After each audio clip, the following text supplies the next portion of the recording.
to have you here this afternoon to cover the filing processes of our presidential candidate, His Excellency John Dramani Mahama, with his running mate, Professor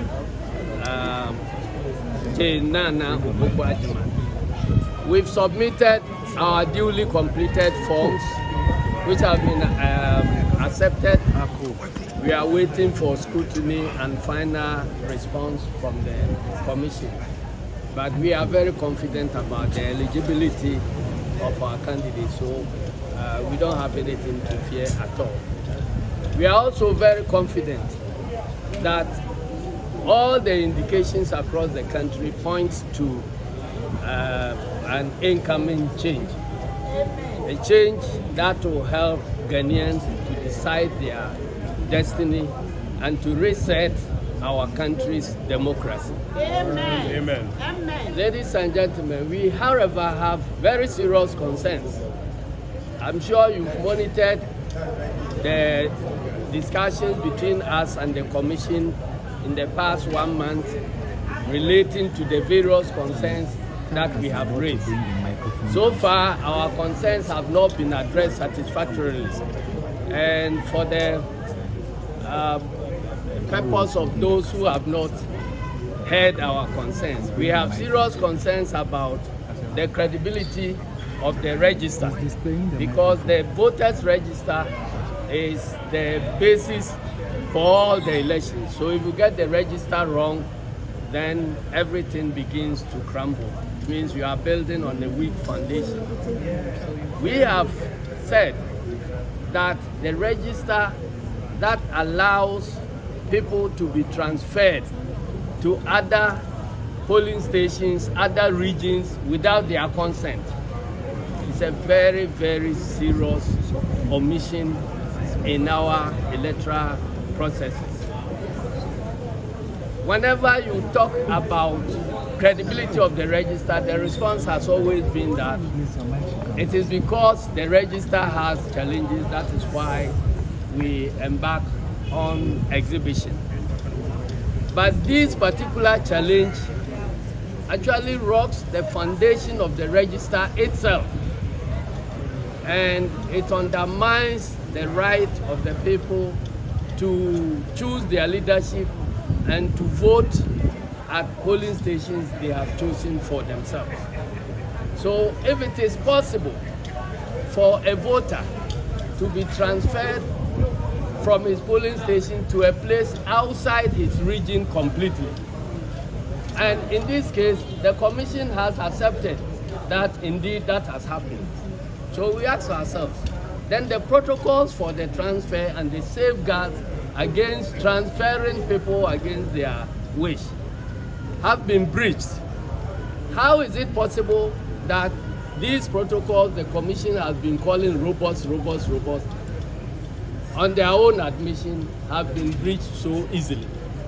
And so it undermines the confidence that we have in the voters register. As I stand here, I don't know that the day I'll go to cast my vote in Bono, I'll be told that my vote is in Polygon. And I think that this is the reason why we are calling for a complete audit of the IT systems of the Electoral Commission to try and answer the question as to why. Is it possible for any district officer anywhere who decides to transfer names of people to places not of their choosing? Is it possible? And they have said that it is possible. If it is possible, then we are not safe. And so we want an independent audit of the system.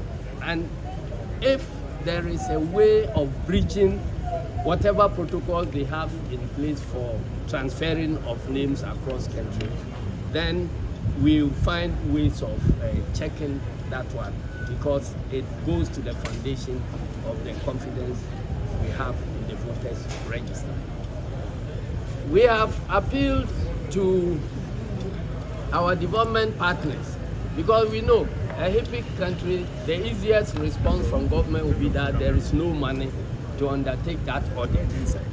That's why we've contacted our development partners, and they are more than willing to help us to audit the IT systems, so long as the commission itself is willing to open up.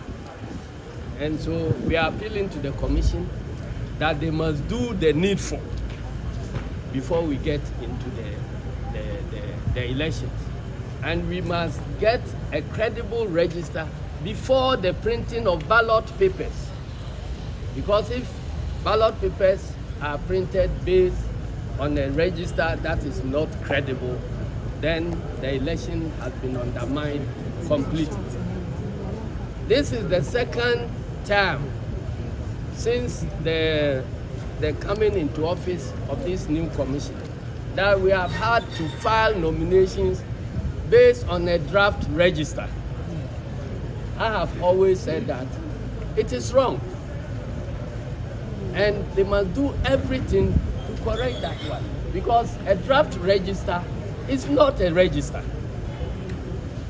Today, if we have to go into any elections, we will have to be relying on the 2020 register, because that register expires at the time that a new register has been certified and approved. So we have a register that is in existence, and then a draft register yet to be certified. So if we are filing these nominations based on that draft register, then it is very, very problematic. I hope the commission will not disqualify anybody based on the fact that a final register has excluded some names that supported the candidature of one particular person here or there. And before I stop, let me clarify. When we said we have appealed to our development partners to support the auditing of the IT systems, some people have misconstrued that one to mean that we are handing over our IT systems to external partners. No, whatever we have to do has to be paid for. So I don't see the problem where external parties are helping to support the main elections, and you don't have any problem with that. If those external parties are helping by way of funding to get consultants to review the IT system to ensure that the whole nation has trust in the register, you have problems. And it's been done before, because before becoming national chairman, I've been general secretary for 17 years, and I've seen so many things happen. And there were occasions where the UNDP sponsored a consultant to review the IT systems of the Electoral Commission. Heaven didn't break loose, but the effect was that the report became acceptable for all of us, and everybody went into that election satisfied that nothing untoward will happen to the results. That's how we proceed. And then apart from that, there were challenges raised about the register and the inclusion of some wrong names. Then too, the then chairperson of the Electoral Commission, together with IPAC, fielded another team made up of eminent persons to listen to all the concerns of the various political parties. It didn't end there. We held a public forum covered countrywide at Alisa Hotel. And all those who had issues were called to ventilate those issues, and those who had responses were also asked to do the responses. A report was presented, and we all went into the election satisfied with the outcome.